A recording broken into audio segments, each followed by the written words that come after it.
Hi, my name is Emily Barnett, and this is my final presentation for classroom management. The first thing is the mission statement. A vision with a child in mind was my title. We all have a vision for every child. Every child deserves the right to a quality education at its highest peak. We ensure that we will help your child grow and develop to the maximum of his or her ability and goals.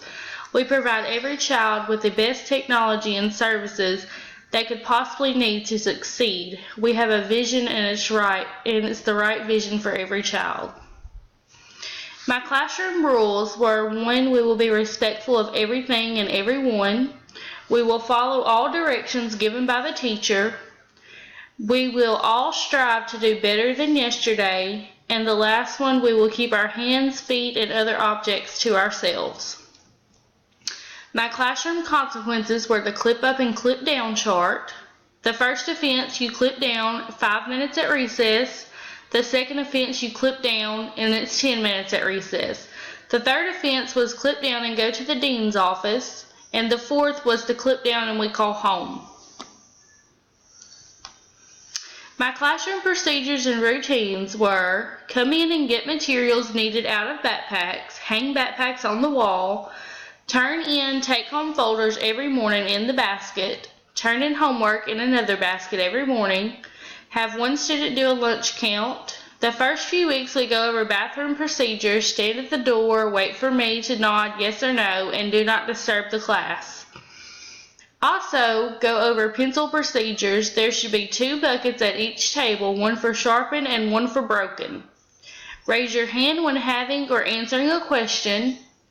When leaving the classroom, line up by numbers and hands behind back. These are my procedures continued. First few days, we go over line procedures in the hallway. When working in groups, move to the designated areas for groups with your group members. Go over late homework procedures. Get 1 free pass for late homework. From 2:45 to 3 o'clock, we get ready to go home, pick up, take home folders, and homework if there's any from the box. On Fridays, we get all of our grades back from that week unless other circumstances have come up, or if this does not work well for the group of children. When turning in work, we pass it up the row, everything to the left.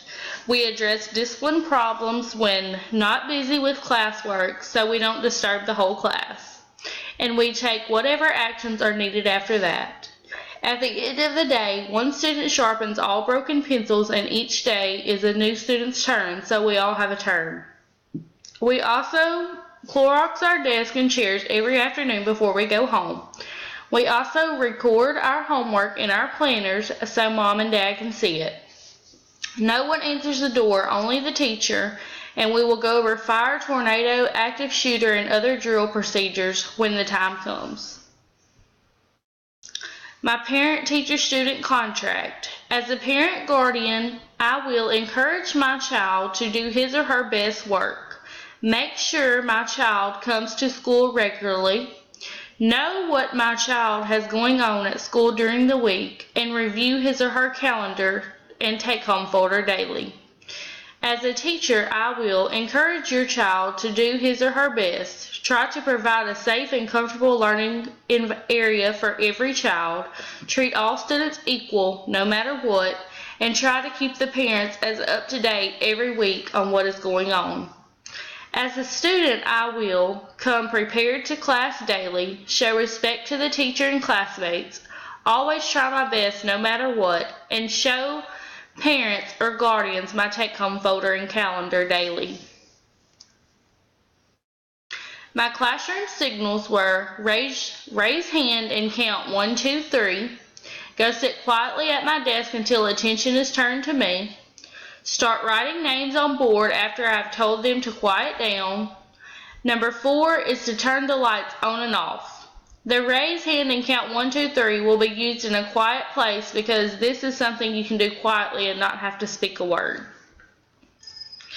And that's all my reflection for my final for classroom management.